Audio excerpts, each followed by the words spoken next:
so many. A funny one that has to do with, I still makes me laugh, and the project's still hanging up on my sewing room door as a reminder, which means I haven't finished it. I was quilting heavy duty for quite a while and hadn't touched garment making for a while. So I had to make a garment to hopefully go into a traveling show. And of course, you always wait till kind of the last minute because that edge gives you a little more creative spin.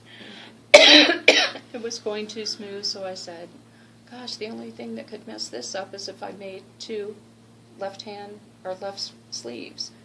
There was perfectly top stitched, alternating colors, a little placket, two left side sleeves.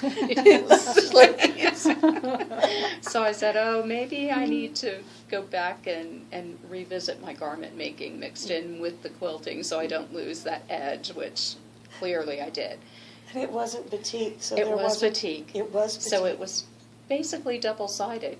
Now I put a big W on each piece, wrong side. When I get started, they were batiks. How about you, Carole? What's your quilter story? I guess for mine it would be my second quilt was a quilt I made for my dad, and thank God he's still alive and we're very close. But all my life, he was always there giving me that helping hand and that guiding hand. So I designed a quilt that was, and he always does stuff with his hands. He does birdhouses. So I designed a quilt that had a hand, and all around it's focused around birdhouses. And I drove it down, gave it to him for Christmas. And I found out it was the very first quilt that was ever made for him. And my mother has quilted all her life, I should say all my life anyway. But she never made one for him.